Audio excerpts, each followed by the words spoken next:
Over the course of my years in the rabbinate, one of the most meaningful aspects or parts has been just sitting in my office, or maybe sitting in someone's home or in a coffee shop, and just having a real heart-to-heart conversation.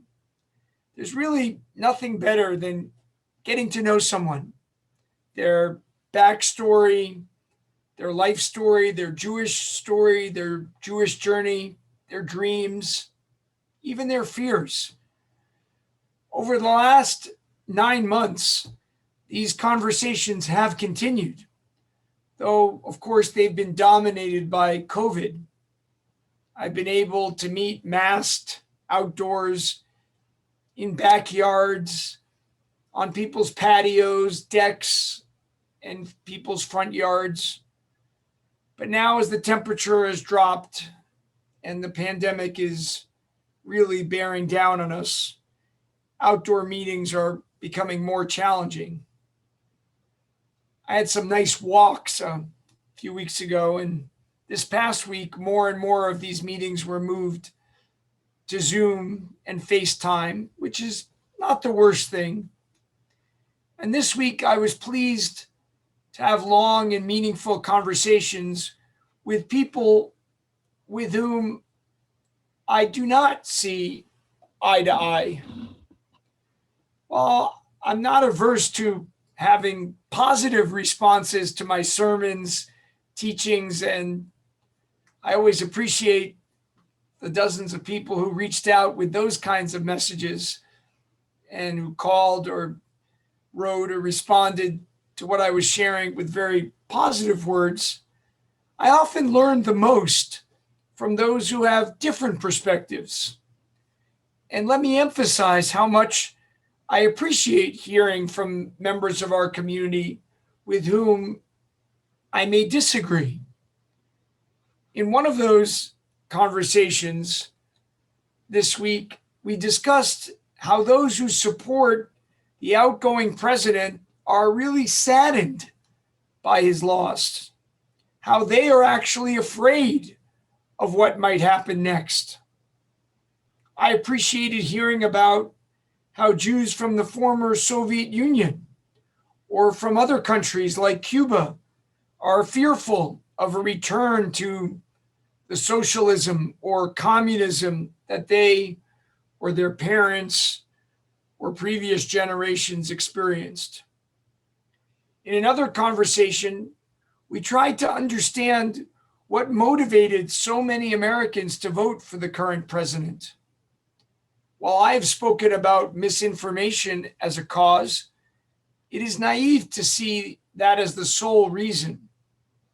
There are Americans who are not misinformed, who still pulled the lever or filled in the circle for 45. Why? What motivated them? The more we dug into this question, the more we landed in the same answer: fear. Fear is one of the strongest emotions and strongest motivators. As the great actor Jimmy Stewart said, fear is an insidious and deadly thing. It can warp judgment. It can freeze reflexes. It can breed mistakes. Worse, it's contagious. President Franklin Delano Roosevelt famously said, "We have nothing to fear but fear itself." But of course, fear is pretty powerful. So the question then becomes, what are we afraid of? For many liberals, it is climate change, an almost inevitable disaster that looms on a scale never seen before. For conservatives, it is the fear of socialism and communism and the resulting loss of income and possibly wealth. To continue this exercise, and please pardon the generalizations, but I do think these stereotypes largely hold up. Liberals are afraid of racism that has so infused our policing and our society that systemic change is needed, while conservatives fear anarchy and violence. Left-wing Jews fear that Israel will not be a democracy that lives up to Jewish and human values as it neglects the rights of the Palestinians. And more right-wing Jews fear that Israel will just not be safe and protected. Liberals in the United States fear the loss of LGBTQ rights, while conservatives fear loss of religious freedom. While most people fear COVID, liberals seem to fear it more, while conservatives seem to fear the loss of individual rights. Once we can appreciate what each person or each group is afraid of, we can at least have some understanding of where they are coming from and why they are thinking or posting or acting or speaking or voting in the way that they are. We are all afraid. In our Parsha, it's Jacob who is very, very afraid. Rarely does the Torah give us much insight into a character's state of mind, but here it does. At the onset of the Parsha, Jacob finds out that his brother Esau, with whom he has not seen in 20 years, and who vowed to kill him for stealing his blessing and ripping him off for his birthright, is waiting for him with an entourage of 400 men. Vayira Yaakov me'od. I love how the Torah trope accentuates the fear. We can fear Jacob quaking in his boots, or probably more accurately, his sandals. And then the Torah says, quote, and is in his anxiety, he divided the people with him and the flocks and herds and camels into two camps, thinking if Esau attacks and he comes and attacks one camp, the other camp may yet escape. That's how scared he is. He's willing to sacrifice half of his wealth and half of his family. When you're afraid, you don't always act rationally. Or maybe this was rationally. After he divides up his family and sends gifts to his brother, he suddenly finds himself alone on the other side of the Yabok River. Yabok, a little play off the word Ya'avek, the wrestling river, where he's attacked by a mysterious assailant. As Russell so nicely explained it, who is this assailant? An angel? Esau himself? A river troll? A vampire who cannot see the light of dawn? Esau's protector angel? Or is it Jacob's own conscience? Whoever or whatever wrestles with Jacob, by the end, he is a changed man. He has confronted his own demons, whether literal or figurative, and comes away with a estranged hip, a limp in his step, and a new name. Yisrael, his new name, means a person who wrestles with the deepest parts of himself, the deepest issues, the questions of existence, of morality. A person who wakes up each day and says, by asking herself, how can I be a bit better? People who ask themselves, what will I do to fix this world a little bit more? A person who can be transformed. As the Sfat Emet teaches, Jacob is now a man who possesses an integrity that he never possessed before.